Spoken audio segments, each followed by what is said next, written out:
Bismillahirrahmanirrahim. Assalamualaikum warahmatullahi wabarakatuh.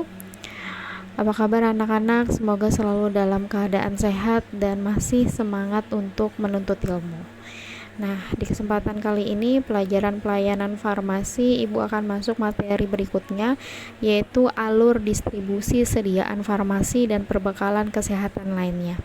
Kalian boleh buka modulnya, modul yang diberikan dari sekolah, kemudian cari bab yang membahas tentang materi yang akan kita pelajari kali ini. Ya. Kita lanjut ke pengertian. Pengertian alur distribusi di sini adalah saluran atau alur dan saluran itu sama. Saluran distribusi ialah saluran merupakan suatu jalur yang dilalui arus barang dari produsen ke perantara sampai pada ke pemakai. Nah, di sini yang dimaksud adalah yaitu obat bebas, bebas terbatas, kemudian kosmetika, obat keras, psikotropika, alat kesehatan dan lain-lain. Nah, ini bagaimana alurnya atau bagaimana cara pendistribusiannya dari obat itu diproduksi sampai obat itu sampai ke tangan konsumen. Di sini akan kita bahas.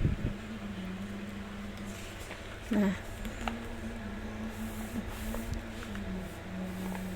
di sini ada 3 distribusi. Yang pertama adalah distribusi intensif, yang kedua adalah selektif, yang ketiga adalah eksklusif. Jadi ada tiga pilihan cara penyaluran barang atau obat itu yang dipilih oleh produsen. Ada 3, yaitu intensif, selektif, dan eksklusif.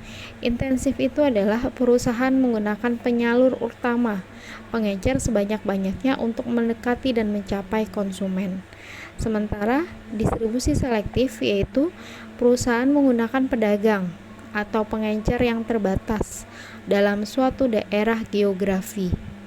Yang ketiga, distribusi sel eksklusif yaitu perusahaan hanya menggunakan satu pengencer saja dalam daerah pasar tertentu dengan tujuan agar produsen lebih mudah dalam melakukan pengawasan pada tingkat harga eceran dan kerjasama dengan penyalur terutama di bidang perikanan. Jadi ya, perlu diingat ada 3 alternatif pilihan produsen dalam mendistribusikan barangnya. Yang pertama adalah intensif, selektif, eksklusif ya. Macam-macam alur distribusi. Di sini ada 5 macam alur distribusi. Yang pertama adalah dari produsen langsung ke konsumen. Yang kedua dari produsen kemudian pengencer baru ke konsumen. Yang ketiga produsen, pedagang besar, pengencer dan konsumen. Yang keempat produsen, agen, pengencer, kemudian konsumen. Dan yang terakhir adalah produsen, agen, pedagang besar, pengencer dan konsumen. Ya, ada 3 macam-macam alur distribusi yang perlu kalian ketahui. Ya. Kemudian secara umum ada beberapa cara penyaluran. Di sini ada 8. Yang pertama adalah sama seperti tadi ya, produsen langsung konsumen, produsen pengecer konsumen, produsen langsung ke pedagang besar.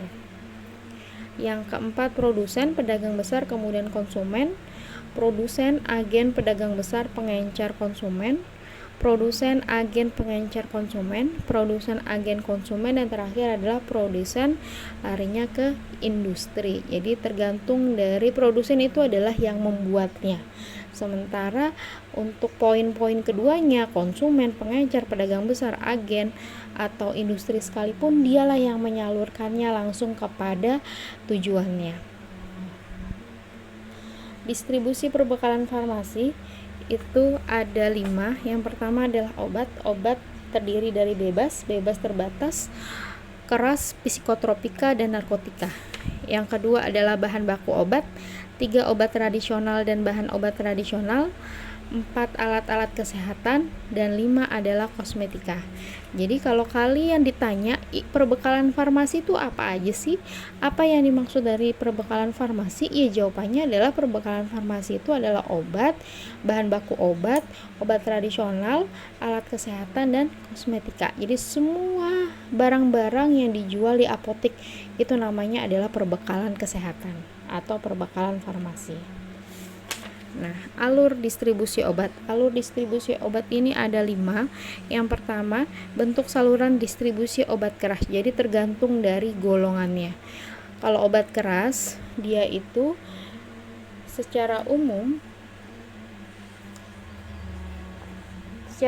bentuk saluran distribusi obat keras dapat dilakukan dengan produsen, pedagang besar konsumen, atau produsen, agen, pedagang besar, pengencer konsumen. Nah, kalau secara khusus dia lebih ke poin yang kedua, industri farmasi, PBF atau agen farmasi lain, kemudian PBF-nya, kemudian apotik, lanjut ke konsumen. Sementara kalau bebas terbatas itu produsen, pedagang besar, konsumen. Nah, bentuk saluran distribusi obat bebas. Obat bebas, produsen, agen, pedagang besar, pengencer, kemudian konsumen. Bentuk saluran distribusi obat tradisional itu industri obat tradisional, agen, pengencer, konsumen. Dan yang kelima adalah bentuk saluran distribusi alkes. Alkes itu alkes, industri alkes, PBF, apotik, kemudian langsung ke konsumen. Aliran barang masuk dan keluar. Itu ada yang pertama adalah tahap persiapan, yang kedua ada tahap pemesanan, yang ketiga adalah tahap penerimaan, yang keempat adalah tahap penyimpanan barang, yang terakhir adalah pencatatan dokumen atau faktur pembelian barang. Nah, itu tahap dari alur distribusi, yaitu yang pertama kita mempersiapkan dulu apa yang akan dipesan, kemudian kita melakukan pemesanan, yang ketiga kita melakukan penerimaan barang setelah obat itu dipesan, yang keempat setelah barang itu kita terima, nah itu penyimpanannya seperti apa, dan yang kelima baru dalam administrasi atau pencatatan dokumen atau faktur pembelian barang.